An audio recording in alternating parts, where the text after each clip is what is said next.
ሰላም እንዴት ናችሁ? ሁሉ ሰላም? እኔ ሰላም ነኝ፣ እግዚአብሔር ይመስገን። እናንተ እንዴት ናችሁ?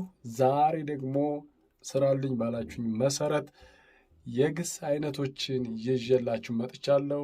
ለቻናሉ አዲስ የሆናችሁ ሰብስክራይብ፣ ነባር የሆናችሁ ቪዲዮ ላይክ፣ ሁልጊዜ የምለቃቸው ቪዲዮዎች እንዲደርሷችሁ ደግሞ የደወል ምልክቱን ተጫኑ።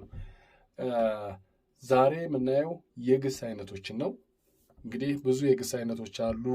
የድርጊት ግስ፣ የመሆን ግስ፣ ያለይታ ግስ፣ የችሎታ ግስ የሚባሉ አሉ። ግን ለዛሬ ያዝኩላችሁ ሁለቶቹን ብቻ ነው። የግስ አይነቶች ተሸጋጋሪና የማይሸጋገር ተሸጋጋሪና የማይሸጋገር እንለዋለን። በእንግሊዘኛ ተሻጋሪ ግስ የምንለውን ተሻጋሪ ግስ የምንለው የሚሸጋገር ወይም ድርጊቱ የሚቀየር ወይም ደግሞ ምን ማለት ነው? ትራንዚቲቭ ቨርብስ የምንለው ይሄኛው ትራንዚቲቭ ነው። ትራንዚቲቭ ነው። ይሄኛው ደግሞ ኢንትራንዚቲቭ ብለን የምንጠራው ነው። የማይሸጋገር ግስ።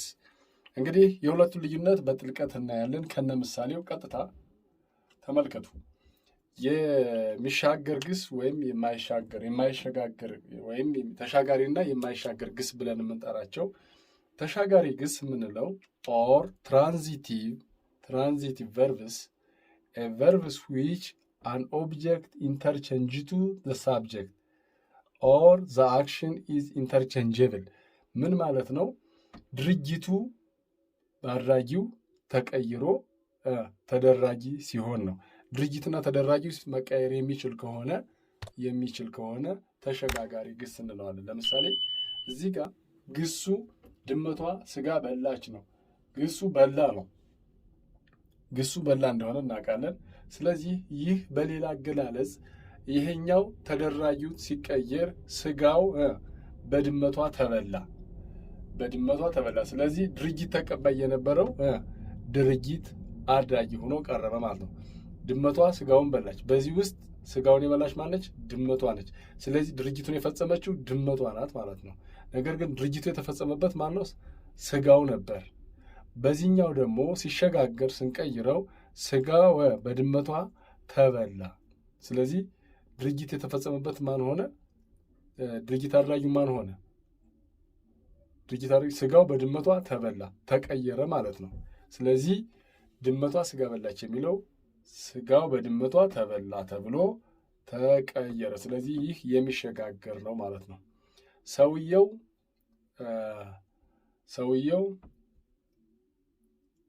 ሰውየው ዛፉን ቆረጠ ብንል ሰውየው ዛፉን ቆረጠ ብንል ይቀያየራል። ይሄ ዛፉ በማን ተቆረጠ? በሰውየው ተቆረጠ። ዛፉ በሰውየው ተቆረጠ ካልነ ተሸጋጋሪ ግስ ነው። ከአንዱ ወደ ሌላ ተሸጋግሯል ማለት ነው። መጀመሪያ ዛፉ ተቆረጠ በሰውየው። በኋላስ ዛፉ በሰውየው ተቆረጠ። መጀመሪያ ሰውየው ዛፍ ቆረጠ፣ ዛፉ በሰውየው ተቆረጠ። ሳብጀክቱ ተቀየረ። ድርጊት ተቀባዩን ወደ ድርጊት አድራጊ ቀየር ነው ማለት ነው። እሺ፣ ጓደኛዬ ስልክ ገዛ። ስልኩ በማን ተገዛ? በጓደኛዬ ተገዛ ማለት ነው። ስለዚህ ተደራጊውን ወደ አድራጊ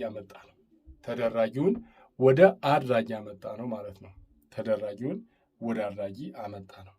እሺ፣ ከበደ መሬት ሸጠ። መሬቱ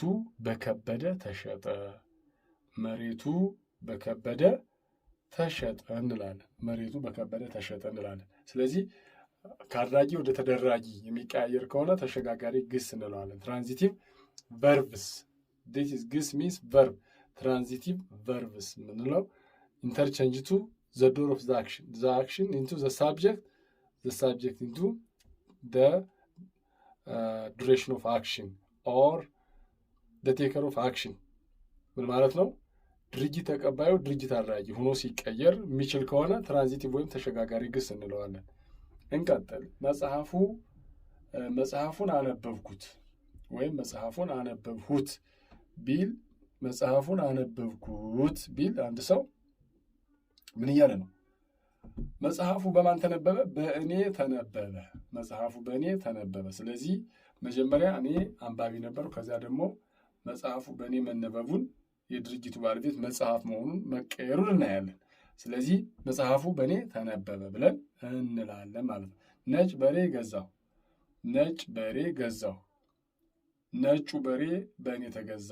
መጀመሪያ እኔ ምን ነበር? ባለቤት ገዛሁ አይደለ? የድርጊቱ ተቀባይ ነበር። በኋላ ግን የድርጊቱ አድራጊ መሆን ቀርቶ የድርጊቱ ተቀባይ ሆናለሁ ማለት ነው። ነጭ በሬ ገዛሁ።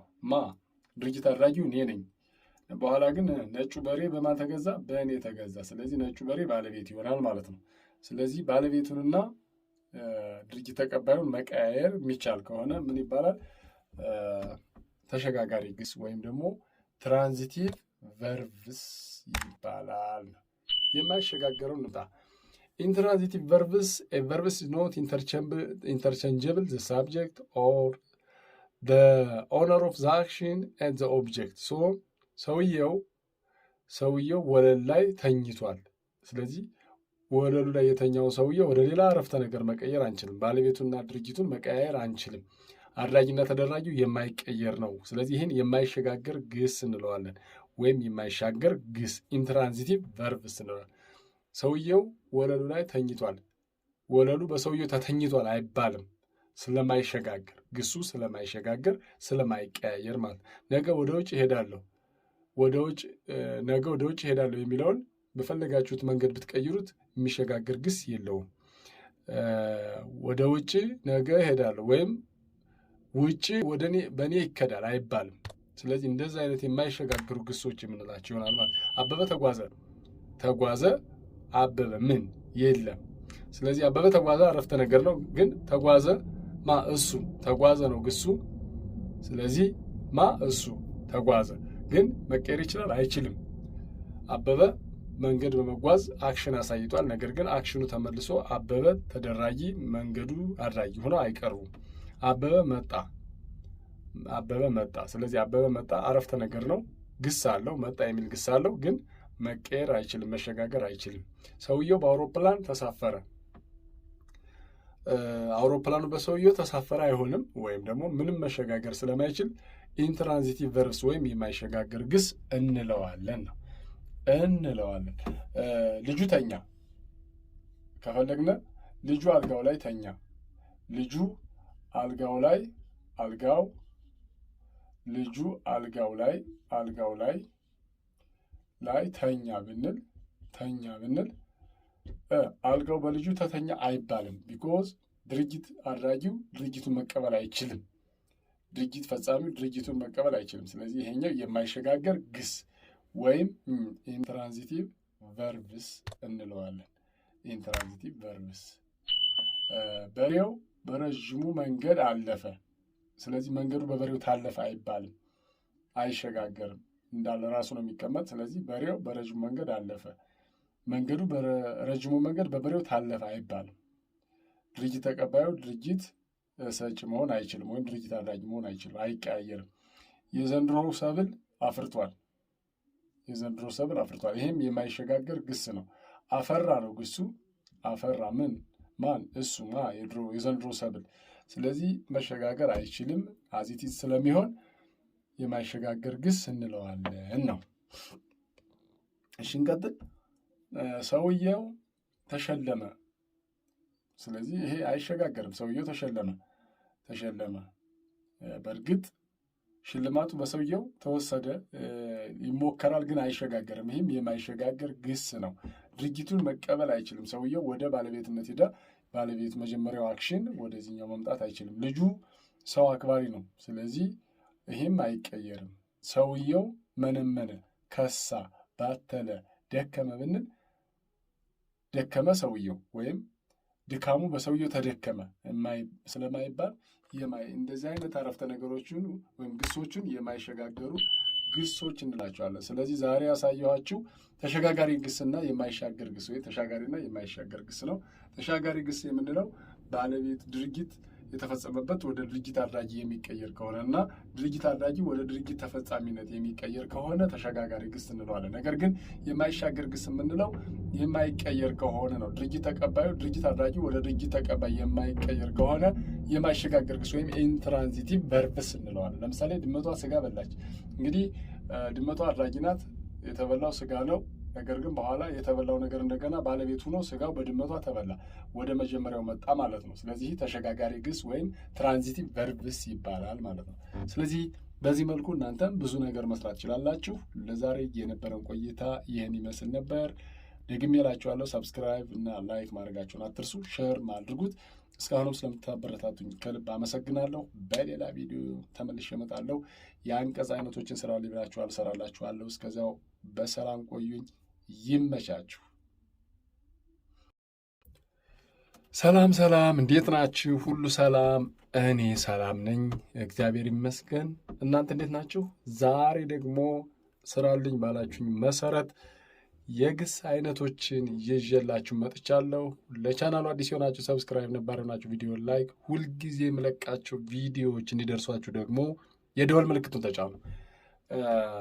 ዛሬ የምናየው የግስ አይነቶችን ነው። እንግዲህ ብዙ የግስ አይነቶች አሉ። የድርጊት ግስ፣ የመሆን ግስ፣ ያለይታ ግስ፣ የችሎታ ግስ የሚባሉ አሉ። ግን ለዛሬ ያዝኩላችሁ ሁለቶቹን ብቻ ነው። የግስ አይነቶች ተሸጋጋሪና የማይሸጋገር፣ ተሸጋጋሪና የማይሸጋገር እንለዋለን። በእንግሊዘኛ ተሻጋሪ ግስ የምንለውን ተሻጋሪ ግስ የምንለው የሚሸጋገር ወይም ድርጊቱ የሚቀየር ወይም ደግሞ ምን ማለት ነው? ትራንዚቲቭ ቨርብስ የምንለው ይሄኛው ትራንዚቲቭ ነው። ትራንዚቲቭ ነው። ይሄኛው ደግሞ ኢንትራንዚቲቭ ብለን የምንጠራው ነው። የማይሸጋገር ግስ። እንግዲህ የሁለቱን ልዩነት በጥልቀት እናያለን። ከነ ምሳሌው ቀጥታ ተመልከቱ።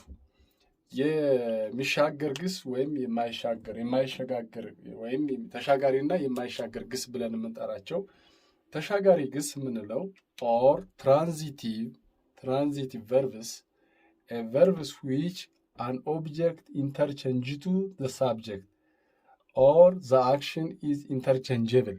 ምን ማለት ነው? ድርጊቱ አድራጊው ተቀይሮ ተደራጊ ሲሆን ነው። ድርጊትና ተደራጊው መቀየር የሚችል ከሆነ ተሸጋጋሪ ግስ እንለዋለን። ለምሳሌ እዚህ ጋር ግሱ ድመቷ ስጋ በላች ነው። ግሱ በላ ነው። ግሱ በላ እንደሆነ እናውቃለን። ስለዚህ ይህ በሌላ አገላለጽ ይሄኛው ተደራጊው ሲቀየር ስጋው በድመቷ ተበላ። ስለዚህ ድርጊት ተቀባይ የነበረው ድርጊት አድራጊ ሆኖ ቀረበ ማለት ነው። ድመቷ ስጋውን በላች። በዚህ ውስጥ ስጋውን የበላች ማለች? ድመቷ ነች። ስለዚህ ድርጊቱን የፈጸመችው ድመቷ ናት ማለት ነው። ነገር ግን ድርጊቱ የተፈጸመበት ማን ነው? ስጋው ነበር። በዚህኛው ደግሞ ሲሸጋገር ስንቀይረው ስጋው በድመቷ ተበላ። ስለዚህ ድርጊት የተፈጸመበት ማን ሆነ? ድርጊት አድራጊው ማን ሆነ? ድርጊት አድራጊ ስጋው በድመቷ ተበላ፣ ተቀየረ ማለት ነው።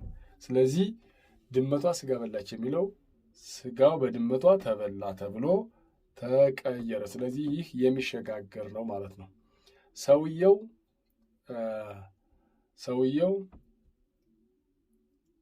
ሰውየው ዛፉን ቆረጠ ብለን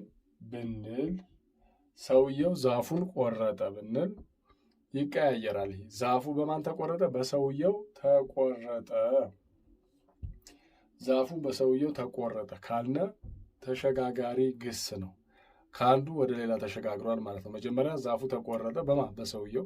በኋላስ ዛፉ በሰውየው ተቆረጠ። መጀመሪያ ሰውየው ዛፍ ቆረጠ፣ ዛፉ በሰውየው ተቆረጠ።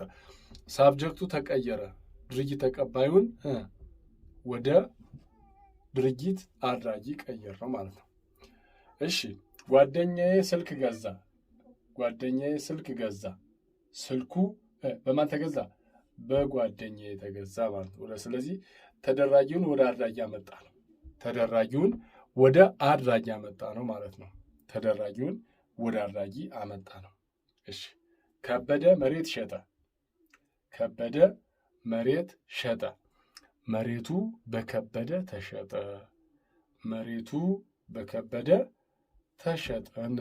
መሬቱ በከበደ ተሸጠ እንላለን። ስለዚህ ከአድራጊ ወደ ተደራጊ የሚቀያየር ከሆነ ተሸጋጋሪ ግስ እንለዋለን። ትራንዚቲቭ ቨርብስ ግስ ሚንስ ቨርብ። ትራንዚቲቭ ቨርብስ የምንለው ኢንተርቼንጅ ቱ the door of the action into the subject into the duration of action or the taker of action ምን ማለት ነው? ድርጊት ተቀባዩ ድርጊት አድራጊ ሆኖ ሲቀየር የሚችል ከሆነ ትራንዚቲቭ ወይም ተሸጋጋሪ ግስ እንለዋለን። እንቀጥል። መጽሐፉን አነበብኩት ወይም መጽሐፉን አነበብሁት ቢል መጽሐፉን አነበብኩት ቢል አንድ ሰው ምን እያለ ነው? መጽሐፉ በማን ተነበበ? በእኔ ተነበበ። መጽሐፉ በእኔ ተነበበ። ስለዚህ መጀመሪያ እኔ አንባቢ ነበርኩ፣ ከዚያ ደግሞ መጽሐፉ በእኔ መነበቡን የድርጊቱ ባለቤት መጽሐፍ መሆኑን መቀየሩን እናያለን። ስለዚህ መጽሐፉ በእኔ ተነበበ ብለን እንላለን ማለት ነው። ነጭ በሬ ገዛሁ። ነጭ በሬ ገዛሁ። ነጩ በሬ በእኔ ተገዛ። መጀመሪያ እኔ ምን ነበር? ባለቤት ገዛሁ አይደለ? የድርጊቱ ተቀባይ ነበር። በኋላ ግን የድርጊቱ አድራጊ መሆኔ ቀርቶ የድርጊቱ ተቀባይ ሆናለሁ ማለት ነው። ነጭ በሬ ገዛሁ። ድርጊት አድራጊው እኔ ነኝ። በኋላ ግን ነጩ በሬ በማን ተገዛ? በእኔ ተገዛ። ስለዚህ ነጩ በሬ ባለቤት ይሆናል ማለት ነው። ስለዚህ ባለቤቱንና ድርጊት ተቀባዩን መቀያየር የሚቻል ከሆነ ምን ይባላል? ተሸጋጋሪ ግስ ወይም ደግሞ ትራንዚቲቭ ቨርብስ ይባላል። የማይሸጋገረው እንምጣ። ኢንትራንዚቲቭ ቨርብስ ቨርብስ is not interchangeable the subject or the owner of the action and the object. so ሰውየው ወለል ላይ ተኝቷል። ስለዚህ ወለሉ ላይ የተኛውን ሰውየው ወደ ሌላ አረፍተ ነገር መቀየር አንችልም። ባለቤቱና ድርጊቱን መቀያየር አንችልም። አድራጊና ተደራጊው የማይቀየር ነው። ስለዚህ ይህን የማይሸጋገር ግስ እንለዋለን፣ ወይም የማይሻገር ግስ ኢንትራንዚቲቭ ቨርብስ እንለዋለን። ሰውየው ወለሉ ላይ ተኝቷል። ወለሉ በሰውየው ተተኝቷል አይባልም፣ ስለማይሸጋገር ግሱ ስለማይሸጋገር ስለማይቀያየር ማለት። ነገ ወደ ውጭ እሄዳለሁ የሚለውን በፈለጋችሁት መንገድ ብትቀይሩት የሚሸጋገር ግስ የለውም። ወደ ውጭ ነገ እሄዳለሁ ወይም ውጭ በእኔ ይከዳል አይባልም። ስለዚህ እንደዚህ አይነት የማይሸጋገሩ ግሶች የምንላቸው ይሆናል ማለት። አበበ ተጓዘ አበበ ምን የለም። ስለዚህ አበበ ተጓዘ አረፍተ ነገር ነው፣ ግን ተጓዘ እሱ ተጓዘ ነው ግሱ። ስለዚህ እሱ ተጓዘ ግን መቀየር ይችላል አይችልም። አበበ መንገድ በመጓዝ አክሽን አሳይቷል፣ ነገር ግን አክሽኑ ተመልሶ አበበ ተደራጊ መንገዱ አድራጊ ሆነው አይቀርቡም። አበበ መጣ። ስለዚህ አበበ መጣ አረፍተ ነገር ነው፣ ግስ አለው፣ መጣ የሚል ግስ አለው፣ ግን መቀየር አይችልም፣ መሸጋገር አይችልም። ሰውየው በአውሮፕላን ተሳፈረ። አውሮፕላኑ በሰውየው ተሳፈረ አይሆንም፣ ወይም ደግሞ ምንም መሸጋገር ስለማይችል ኢንትራንዚቲቭ ቨርብስ ወይም የማይሸጋገር ግስ እንለዋለን። ልጁ ተኛ ከፈለግነ ልጁ አልጋው ላይ ተኛ። ልጁ አልጋው ላይ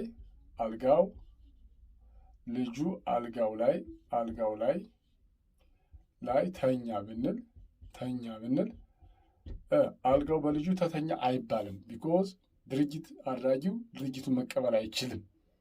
ድርጊት ፈጻሚው ድርጊቱን መቀበል አይችልም። ስለዚህ ይሄኛው የማይሸጋገር ግስ ወይም ኢንትራንዚቲቭ ቨርብስ እንለዋለን። ኢንትራንዚቲቭ ቨርብስ። በሬው በረዥሙ መንገድ አለፈ። ስለዚህ መንገዱ በበሬው ታለፈ አይባልም፣ አይሸጋገርም፣ እንዳለ ራሱ ነው የሚቀመጥ። ስለዚህ በሬው በረዥሙ መንገድ አለፈ። መንገዱ በረዥሙ መንገድ በበሬው ታለፈ አይባልም። ድርጊት ተቀባዩ ድርጊት ሰጪ መሆን አይችልም፣ ወይም ድርጊት አድራጊ መሆን አይችልም፣ አይቀያየርም። የዘንድሮ ሰብል አፍርቷል። ይህም የማይሸጋገር ግስ ነው። አፈራ ነው ግሱ። አፈራ ማን? እሱ የዘንድሮ ሰብል። ስለዚህ መሸጋገር አይችልም፣ አዚቲዝ ስለሚሆን የማይሸጋገር ግስ እንለዋለን ነው። እሺ እንቀጥል። ሰውየው ተሸለመ። ስለዚህ ይሄ አይሸጋገርም። ሰውየው ተሸለመ። በእርግጥ ሽልማቱ በሰውየው ተወሰደ፣ ይሞከራል፣ ግን አይሸጋገርም። ይህም የማይሸጋገር ግስ ነው። ድርጊቱን መቀበል አይችልም። ሰውየው ወደ ባለቤትነት ሄደ። ባለቤት መጀመሪያው አክሽን ወደዚህኛው መምጣት አይችልም። ልጁ ሰው አክባሪ ነው። ስለዚህ ይህም አይቀየርም። ሰውየው መነመነ፣ ከሳ፣ ባተለ፣ ደከመ ብንል ደከመ ሰውየው ወይም ድካሙ በሰውየው ተደከመ ስለማይባል እንደዚህ አይነት አረፍተ ነገሮችን ወይም ግሶችን የማይሸጋገሩ ግሶች እንላቸዋለን። ስለዚህ ዛሬ ያሳየኋችሁ ተሸጋጋሪ ግስና የማይሻገር ግስ ወይ ተሻጋሪና የማይሻገር ግስ ነው። ተሻጋሪ ግስ የምንለው ባለቤት ድርጊት የተፈጸመበት ወደ ድርጊት አድራጊ የሚቀየር ከሆነ እና ድርጊት አድራጊ ወደ ድርጊት ተፈጻሚነት የሚቀየር ከሆነ ተሸጋጋሪ ግስ እንለዋለን። ነገር ግን የማይሻገር ግስ የምንለው የማይቀየር ከሆነ ነው። ድርጊት ተቀባዩ ድርጊት አድራጊ ወደ ድርጊት ተቀባይ የማይቀየር ከሆነ የማይሸጋገር ግስ ወይም ኢንትራንዚቲቭ ቨርብስ እንለዋለን። ለምሳሌ ድመቷ ስጋ በላች። እንግዲህ ድመቷ አድራጊ ናት፣ የተበላው ስጋ ነው። ነገር ግን በኋላ የተበላው ነገር እንደገና ባለቤት ሆኖ ስጋው በድመቷ ተበላ፣ ወደ መጀመሪያው መጣ ማለት ነው። ስለዚህ ተሸጋጋሪ ግስ ወይም ትራንዚቲቭ ቨርብስ ይባላል ማለት ነው። ስለዚህ በዚህ መልኩ እናንተም ብዙ ነገር መስራት ትችላላችሁ። ለዛሬ የነበረን ቆይታ ይህን ይመስል ነበር። ደግሜ እላችኋለሁ፣ ሰብስክራይብ እና ላይክ ማድረጋችሁን አትርሱ፣ ሼር አድርጉት። እስካሁንም ስለምታበረታቱኝ ከልብ አመሰግናለሁ። በሌላ ቪዲዮ ተመልሼ እመጣለሁ። የአንቀጽ አይነቶችን ስራ ሊብላችኋል፣ እሰራላችኋለሁ። እስከዚያው በሰላም ቆዩኝ። ይመቻችሁ።